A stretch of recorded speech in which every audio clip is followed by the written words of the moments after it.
Jamani leo kwanza asalamu alaykum. Nataka niwahadisie kisa kizuri ambacho yani shoti utakipenda na kitakufunza mengi. Jamani ilitokea kuna maskini mmoja huyo, yani shoti ni maskini sana lakini ana familia yake. Jua watu wanasema maskini na watotoe, tajiri na malie. Tayari kwa jamaa ana watoto 6 mashallah usihaba.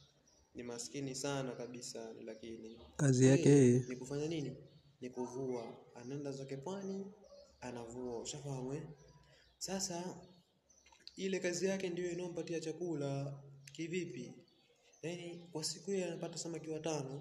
Samaki mmoja anapeleka kwao, yani kwake, na yeye anakula yeye na familia yake. Huyo ni chakula chake. Lakini samaki wote 4 waliobakia, samaki mmoja anatoa sadaka, wanabakia samaki 3. Ni maskini lakini still anatoa nini? Anatoa sadaka, yani anamtoa sadaka kwamba anamtoa huyu kwamba hajapata, unafahamu. Lakini samaki 3 waliobakia hao anawafanyia biashara, yani anawauza. Imagine anapata samaki hao 3 anawauza, Mungu anamjalia riziki yake mwenyewe, anapata anapeleka kwake, inakuwa ni chejio, ananunua kama mchele au sembe, inategemea na nini ambacho anataka kununua. Lakini sasa ilitokea siku moja kwa bana aliswali, aliamka usiku akaswali usiku. Baada ya kuamka usiku kuswali, kamlilia Mungu wake, yani shoti kamlilia shida zake zote mwenyewe anazojua yeye mwenyewe. Lakini kwa mujibu alivyonihadisia kwamba aliamka usiku aliswali, shafahamu. Sasa tena pale baada ya kuswali asubuhi yake, kwa bahati anaenda kuvua asubuhi na usiku. Lakini asubuhi yake kwamba alipitikiwa na usingizi kwa sababu aliamka usiku, shafahamu.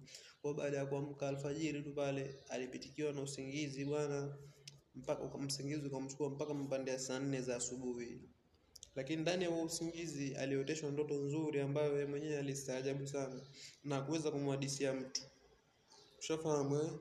Sasa tena pale akakaa akafikiria akasema acha nilitekeleze ile ambalo nililooteshwa.